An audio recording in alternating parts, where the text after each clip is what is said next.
안녕하십니까, 송원재입니다. 오늘부터 국회 국정감사가 시작됐습니다. 국방부에 대한 국정감사에서 북한 만행에 희생된 우리 공무원과 관련해서 국방부 장관에 대한 국정감사에서 여러 가지 사실이 드러났습니다.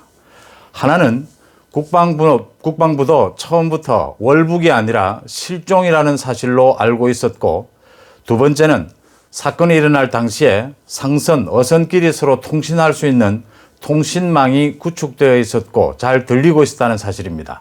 구조 요청이 가능했다는 겁니다. 문재인 정부가 그동안 거짓말을 한 게 아니냐, 또 국민들이 가졌던 의혹이 하나둘 사실로 드러나고 있습니다. 이제 국방부에 이어서 국정원 또 청와대 등에 대한 이 국정조사가 계속될 텐데요. 거기에서 이런 사실들이 하나둘 확인될 것이다. 어떤 부분이냐 하면요.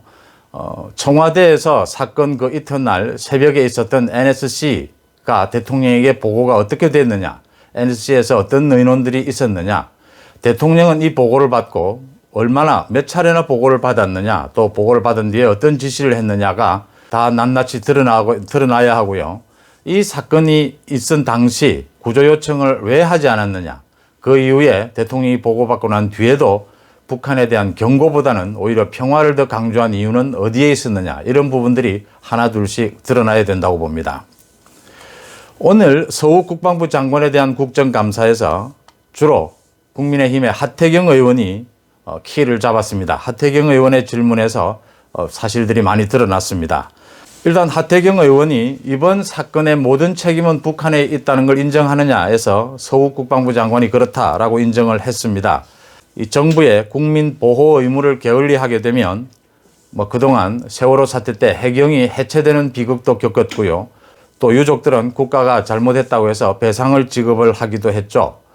그래서 지금 국가가 잘못했느냐, 국가가 도대체 어디까지 잘못했느냐는 굉장히 중요한 부분이라는 걸 하태경 의원이 짚었습니다. 이번에 피살된 공무원, 해수부 공무원이었죠. 인명구조에 공이 있어서 표창장도 받고 여러 가지 표창장을 받았던 사람입니다. 그런데 자기가 위기에 몰렸을 때 이 자신을 구해달라고 하는 요청에는 국가가 전혀 묵묵부답했다는 점을 하태경 의원이 지적을 했습니다. 그 다음 국제상선통신망요. 이게 인근한 어선이나 상선들끼리 통신을 할 수 있도록 되어 있는 것입니다. 그 당시에 가동을 했느냐? 가동을 했고, 북한이 응답은 하지 않았지만 언제나 이 통신망을 듣고 있다는 것은 우리가 국방부에서 확인하고 있었다고 합니다. 그러면 그 당시에 왜 구조 요청을 하지 않았느냐는 겁니다. 2, 3년 전부터 북한에서는 두 번씩이나 우리에게 이 통신망을 이용해서 자신들의 어선이 내려왔을 때 통신을 해왔고, 또 두 번씩이나 우리가 북한 주민들은 돌려보낸 경력이 있습니다. 하태경 의원은 이 말을 지적을 했습니다. 이 사람 목숨을 파리 목숨처럼 여기는 북한에서도 이 통신망을 이용해서 그 자기들의 주민들을 살려서 생존해서 되돌려 가는데, 구조를 하는데 왜 우리는 구조 요청을 하지 않았느냐는 겁니다. 여기에서 국방부 장관의 답변이 처음에는 실종으로 했다, 월북을 할 수 없는 상황이었다, 조류의 방향이나 여러 가지 정황상, 그래서 처음에는 실종이어서 굳이 통신망을 이용해서 구조 요청을 하지 않아도 된다, 실종자를 발견하면 돌려줄 거라고 생각을 했다, 이런 답변입니다. 그 다음 두 번째, 이제 북한에 우리 이 공무원이 북한에 억류된 사실을 알고 난 뒤에는 왜 구조 요청을 하지 않았느냐, 서욱 장관의 답변이 궁색해집니다. 첩보로 알은 사실이었기 때문에 구조 요청을 하기가 좀 힘들었다, 우리의 이 첩보 라인이 드러나는 것을 우려했다라는 겁니다. 첩보 라인이 드러나는 것을 우려했다면 해경을 통해서도 구조 요청이 얼마든지 가능했고, 지금 통신망을 이용했어요. 또 국방부가 첩보 라인을 굳이 노출시키지 않아도 다른 방법으로도 구조 요청하는 방법이 여러 가지가 있었다는 겁니다. 대변명이 궁색하고요. 그래서 하태경 의원은 직무유기가 아니냐라는 부분으로 지적을 하면서 오늘 질문을 마무리를 했습니다. 이게 국방부의 직무유기가 드러나게 되면요, 국방부와 해경이 갖고 있던 이 모든 정보는 곧곧 청와대로 보고가 됐고요, NSC에서도 논의가 충분히 됐을 거라는 겁니다. 그럼 청와대는 이 모든 사실을 알고 있었다는 겁니다.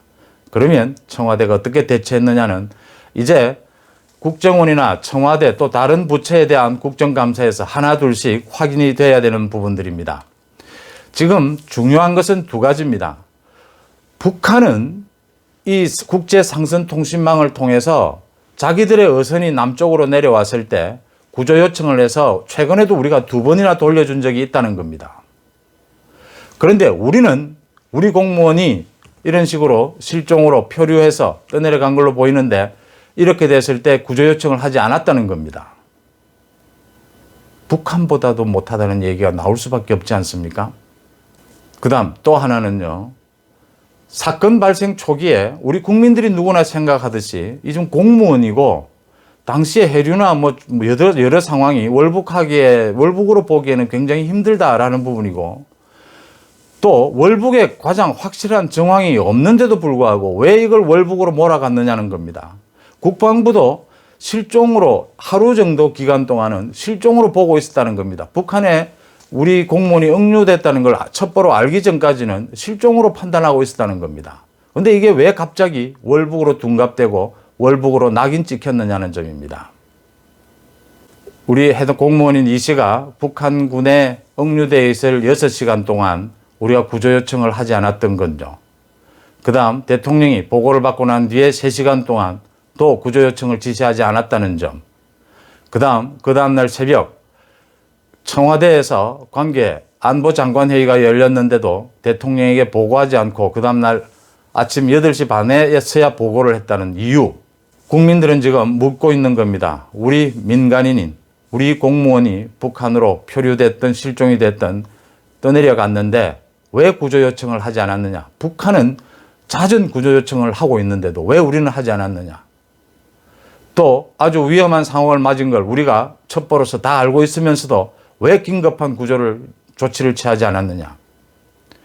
또 이러한 모든 사실들을 당시에 실종으로 판단했고 또 북한에서 억류하고 있고 또 불태워지는 위기에 처해 있다는 걸 청와대는 시시각각 알고 있었음에도 불구하고 왜 보고를 받지 않은 걸로 하고 또 보고를 받았다면 어떤 조치를 취했는지 왜 계속 평화만을 이야기하고 북한에 대해서 제대로 철저한 경고를 하지 않았는지에 대한 이 많은 국민들의 의혹이 이번 국감을 통해서 풀려야 되리라고 봅니다. 문재인 정부가 거짓말을 하고 있다는 의혹이 갈수록 커지고 있습니다. 오늘 순서 여기서 마치겠습니다. 고맙습니다.